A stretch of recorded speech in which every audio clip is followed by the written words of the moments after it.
The tiger in the zoo. Substance. The tiger is a sublime wild creature. Its natural habitat is forest. But men keep him in a zoo for public display. The poet watches such a caged tiger.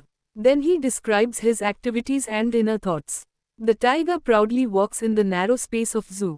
His power and strength are hidden behind the bars. He looks quiet but he burns in rage. But suppose, from the cage the tiger is freed, he is imagined to be roaming in a forest. There he shows his royal nature. He lurks in shadow, slides through grasses and waits for plump deer near the fountain. But locked in a cell, the tiger only hides his strength.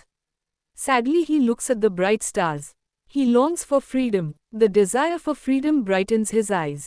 The tiger in the zoo, চিড়িয়াখানার বাঘ কবিতাটির ভাবসংক্ষেপ নিচে বাংলায় অনুবাদ করা হল।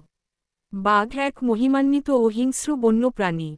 এর প্রাকৃতিক বাসস্থান হল জঙ্গল। কিন্তু মানুষ তাকে সর্বসাধারণের প্রদর্শনের জন্য চিড়িয়াখানায় বন্দী করে রাখে।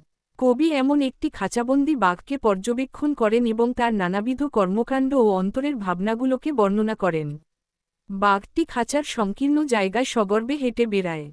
তার সমস্ত শক্তি ও সামর্থ্য লোহার গড়াদের পেছনে ঢাকা পড়ে গেছে। বাইরে থেকে তাকে শান্ত মনে হলেও ভেতরে সে ক্রোধে ফুঁসছে। কিন্তু ধরুন, বাঘটিকে যদি খাঁচা থেকে মুক্ত করে দেওয়া হয়, তবে কল্পনায় তাকে বনে ঘুরে বেড়াতে দেখা যাবে। সেখানে সে তার রাজকীয় রূপ প্রকাশ করে। সে ছায়ায় লুকিয়ে থাকে, ঘাসের মধ্য দিয়ে চুপিসারে হেঁটে যায় এবং জলাশয়ের পাশে হৃষ্টপুষ্ট হরিণের জন্য অপেক্ষা করে। কিন্তু একটি কুঠুরিতে বন্দী হয়ে বাঘটি কেবল তার শক্তিকে চেপে রাখে। সে বিষণ্ণ মনে উজ্জ্বল নক্ষত্রগুলোর দিকে তাকিয়ে থাকে এবং স্বাধীনতার জন্য আকুল হয়। স্বাধীনতার এই তীব্র আকাঙ্ক্ষাই যেন তার চোখ দুটোকে উজ্জ্বল করে তোলে।